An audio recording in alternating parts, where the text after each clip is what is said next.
Hi friends, ഞാൻ Rajani. Heal and ഗ്രോയുടെ 4ാമത്തെ ബാച്ചിൽ ഒരു ആളായിരുന്നു ഞാൻ പങ്കാളിയായിട്ട്. 10 ദിവസം കംപ്ലീറ്റ് ആക്കി. 11ാമത്തെ ദിവസത്തെ സെലിബ്രേഷന് വേണ്ടിയിട്ട് കാത്തിരിക്കുന്നു. ഞാൻ ഹീൽ ആൻഡ് ഗ്രോയിൽ വരുന്ന സമയത്ത് വളരെ എൻ്റെ മൈൻഡ് അപ്സെറ്റായിട്ട് എനിക്ക് മൊത്തത്തിൽ എൻ്റെ കോൺഫിഡൻസ് ലെവൽ മുഴുവനും പോയി.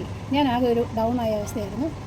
1ാമത്തെ ദിവസം മുതൽ 10ാമത്തെ ദിവസം വരെ തന്ന ഓരോ മോട്ടിവേഷനും, ഷബ്ന മാഡത്തിൻ്റെ മോട്ടിവേഷൻസ്, അതുപോലെ തന്നെ നമുക്ക് തന്നിരിക്കുന്ന മെഡിറ്റേഷനിൽ കൂടി നമുക്ക് തന്നിരിക്കുന്ന ഒരു ഫീല്, നമ്മുടെ മൈൻഡിൽ കിടക്കുന്ന മറ്റുള്ളവരോടുള്ള വെറുപ്പ്, വൈരാഗ്യം, അങ്ങനെയുള്ള കാര്യങ്ങളെ കഴുകിക്കളയുന്ന പലതരത്തിലുള്ള ഹീലിങ്സ് പ്രോഗ്രാമുകളുണ്ടായിരുന്നു അതിനകത്ത്.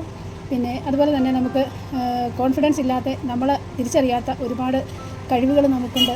നമ്മളെ തിരിച്ചറിയുക, അതിനകത്തുനിന്ന് നമുക്ക് കിട്ടാവുന്ന കാര്യങ്ങൾ, ഇതിനെയൊക്കെ മനസ്സിലാക്കി തരാനായിട്ട് ഹീൽ ആൻഡ് ഗ്രോ സഹായിച്ചു. ഞാനിപ്പോൾ വളരെ ഹാപ്പിയാണ്. എനിക്ക് എന്നെ തന്നെ വളരെ ഇഷ്ടമാണ്. ഞാൻ വളരെ സന്തോഷവതിയാണ്. എനിക്ക് പൂർവാധിക ശക്തിയായിട്ട് എൻ്റെ ഫീൽഡിൽ എനിക്ക് വിജയിക്കാൻ സാധിക്കുമെന്ന് എനിക്ക് 100% ഉറപ്പുണ്ട്. അതിന് വഴിയൊരുക്കി തന്ന ഷബ്ന മാഡത്തിനോടും ഹീൽ ആൻഡ് ഗ്രോ എന്ന പ്രോഗ്രാമിനോടും ഞാൻ വളരെയേറെ നന്ദിയുള്ളവളാണ്. ഇനിയും തുടർന്ന് നടത്തുന്ന ഹീൽ ആൻഡ് ഗ്രോയുമായി ബന്ധപ്പെട്ട് നടത്തുന്ന എല്ലാ ക്ലാസ്സുകളിലും പങ്കാളിയാവുന്നതിന് ഞാൻ താല്പര്യപ്പെടുന്നു. Thank you. എല്ലാവരും ഈ ഹീൽ ആൻഡ് ഗ്രോയിലേക്ക്, ഇനി നടക്കാൻ പോകുന്ന ക്ലാസ്സുകളിലേക്ക് സന്തോഷത്തോടു കൂടി തന്നെ കടന്നു വരണമെന്നാണ് ഞാൻ ആഗ്രഹിക്കുന്നത്. എന്താണെന്ന് ചോദിച്ചാൽ, അതിനകത്ത് എത്തിപ്പെട്ടാലേ അതിനകത്ത് നടക്കുന്ന കാര്യങ്ങൾ എന്താണെന്ന് നമുക്ക് തിരിച്ചറിയാൻ സാധിക്കും. അതുകൊണ്ട് എല്ലാവർക്കും അതിലേക്ക് ഞാൻ ഒരു പൂർവ്വ വിദ്യാർത്ഥി എന്ന നിലയ്ക്ക് സ്വാഗതം ചെയ്യുന്നു.